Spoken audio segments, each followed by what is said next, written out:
ஹமாஸுடனான போரில் தங்களது படையினர் சர்வதேச சட்ட திட்டங்களை பின்பற்றவில்லை என்று 17 மாதங்களாக அந்த போரை நடத்தி வந்த இஸ்ரேல் முப்படை தளபதி ஹெர்சி ஹெலேவி ஒப்புக்கொண்டிருக்காரு.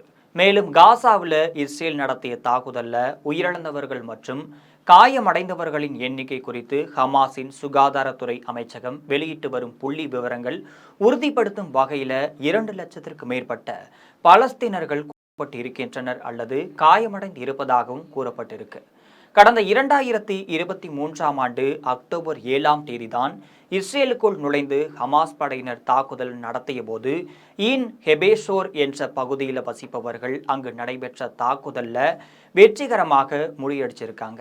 அவர்களுடன் நடைபெற்ற சந்திப்பு நிகழ்ச்சியில ஹெர்சி ஹெலேவி பேசியதில் காசா மீதான தாக்குதல்ல அங்கு வசித்து வந்த 22 லட்சம் பேர்ல 10% மேலானவர்கள் இருப்பதாகவும் அவர்கள் காயமடைந்திருப்பதாகவும் தெரிய வந்திருக்கு.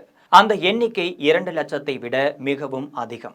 இது ஒரு நாகரிகமான போர் கிடையாது. யாரும் நீதியும் நேர்மையும் மனதில் நிறுத்தி நடந்து கொள்ளவில்லை. இஸ்ரேல் படையினரின் நடவடிக்கைகள் எந்த ஒருவரும் ஒரு தடவை கூட கட்டுப்படுத்துவது கிடையாது என்று சொல்லப்படுகிறது. இராணுவ தலைமை சட்ட ஆலோசகர் இயாஃபத் தோமர் ஜெருசலாமி இதற்கு விளக்களிக்கவில்லை. சொல்ல போனால் அவருக்கும் எனது நடவடிக்கை கட்டுப்படுத்துவதற்கும் எந்த அதிகாரமும் இல்லை என்று ஹெலேவி தெரிவிச்சிருக்காரு.